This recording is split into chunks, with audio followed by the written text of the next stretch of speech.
Today is day 181, one macro to rule them all. You know, in the world of nutrition, we focus on these big three macros: proteins, fat, carbohydrate. And we have a whole discussion and diet plans around the three. So if you go to any one, protein, fat, or carbohydrates, you'll find a whole slew of diets and nutritional plans associated around these three macros. And then you'll have people that focus on a balance of the three. They call them a balanced diet. Well, you can dive down that world, but for most of us normal people, all we really care about is being able to manage our diet well enough that we can maintain our physique and not gain that much weight. I mean, that's what most of our goals. I mean, maybe you have super healthy fitness goals, and then you don't need to listen to this video, so don't worry about it. But I think we can elevate. Here's my proposal. Let's elevate fiber to macro status. So protein, fat, carbohydrates, and fiber. Now, I know technically fiber is considered a carbohydrate. It's just the non-energy producing kind of carbohydrate. But I think that's a mistake because fiber is extraordinarily important, right? But before I get into why it's important, let's just think back on my theory as to why fiber is very important. You see, a long, long time ago, went back in caveman days, let's say, we were foraging for food constantly. We were looking, this was before we developed any rudimentary farming practices. And if you look at the history of humankind, that time period, we were around a lot longer during that time period than we are today. So we've only been really in modern society as we know it for 8,000 years, let's say. Before that, there was a long period of time when we lived basically as scavengers. So if we're out there scavenging for food, meat was a staple, especially in winter. But we were eating anything we could: roots, nuts, seeds, eggs, plants, flowers, vegetables, protein, fruits, whatever we could get. And these were not the types of fruits and vegetables you see in the store today. Like if you go buy a bell pepper, it looks like a nice little bell pepper and you can just eat it. Well, back a long time ago, fruits and vegetables were very, they were not as nice as they are today. Let's just say it took a long time of genetic and processing and breeding plants together to produce the type of the size and quantity that we get now as a vegetable. These are just not normal. We manipulated it to be that way, but it took forever to get that way. Like if you would have saw corn back in the Pilgrim days, I mean, not the Pilgrim, but when the Mayflower came over, that whole story, which probably isn't even true, but that story where they ate corn, right?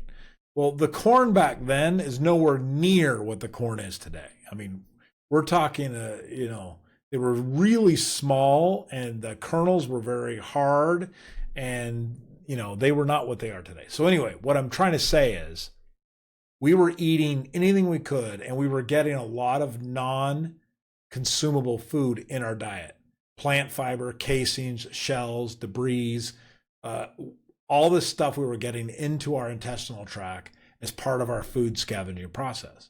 So our bodies were very used to processing a lot of non-soluble fiber or even soluble fiber through our intestinal tract. This was part of our process. Our bodies would squeeze every available nutrient out of that food so that it could use that. Because remember, we didn't have a lot of overconsumption of food going on. There was no ability to overconsume because there just wasn't that much food. So we were eating scarce, and so it would squeeze every nutrient out, and the body would very quickly try to process that fibrous material out of our bodies as quickly as possible. And so the entire body would be working on that process. So it'd be pulling things out of your bloodstream to handle digestion. It'd be pulling sugar, or it'd be pulling cholesterol, or pulling fats or oils out of the bloodstream and putting them into the intestines to process that fiber and non-soluble stuff out of our intestines. So fast forward today, all of our food is really nutrient dense. I mean, even that hamburger that you buy is nutritionally dense. Now, it's not nutritionally dense from a modern perspective. Like we think nutrients dense as being high in vitamin. I'm talking about just pure protein and carbs, right?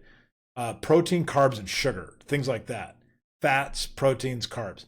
A hamburger is loaded with that, like really loaded. Like when you were in caveman days or back in hunter-gatherer days, you would never have been able to find a food as nutrient packed as a hamburger. I mean, not even close. So we're eating massively nutrient dense food with very little non-edible product in it. Very little non-soluble fiber. Like if you were to eat a hamburger, you'll find very little fiber content in that. There might be a little bit in the bread, but very little at that. They're processing all of that stuff out of there. Even when you go to the store and you buy most foods today, it's been processed so well that it's clean food. So our diets, it's really hard to get to the level of fiber in our diets that we really need. It's almost impossible. So, now the USDA publishes a recommended fiber allowance, but that's usually not even accurate. For example, if I look at it for myself, I'm 6'2", over 200 pounds. There is no way that the recommended allowance even is close to what I need in fiber. In fact, I ran a calculator before I wrote this blog. I need 50 grams of fiber per day to even be close to what I need. So that's how much fiber my body is used to processing, right? And by the way, off-the-shelf fiber products don't even have near enough. Like I bought these fiber blend pills from the health food store, and they have like maybe a gram of fiber per serving at the most. So there's just not a lot of fiber in the supplements. So the only really way to make this up is by eating foods to get your fiber. That's it. Now, having lack of fiber in your diet impacts you in many ways. Number one, obvious ones like constipation, but it also causes weight gain. If you don't have enough fiber, you feel hungry all the time. Your body wants to process food. That's what it does. So if you're missing all that voluminous fiber, your body is constantly craving more. So the more fiber you eat, the less hungry you feel. Blood sugar, more fiber. When you have fiber in your intestinal tract, your body's pulling from blood sugar to aid in the fiber absorption process. So as a consequence, it helps regulate blood sugar when you're eating a lot of fiber. Also, high cholesterol. Your body's pulling cholesterol to help process foods, to help digest that food, and to help it move it through your body. So it needs cholesterol to remove it from the body before it circulates in the blood. So cholesterol goes to the intestinal tract before it goes into the bloodstream. So it helps with cholesterol. It also, and because of that, can help with heart disease. Anyway, finally, just feeling full and feeling more satiated is just good in general for the human body. So those are the reasons why fiber is so good for you. Now, having said all of that, if you were to, I don't recommend this unless you're as big as I am, but I'm a big guy, Viking ancestry, right? So I'm 6'2", 200 pounds. So I'm used to eating, I need to eat a lot of fiber. Now, a couple days ago, I tried to eat enough fiber. I needed to eat 50 grams. I could barely get to 23. I mean, and trying my best. And the reason is because my diet is focused around low carb, high in protein diet. That's my diet today.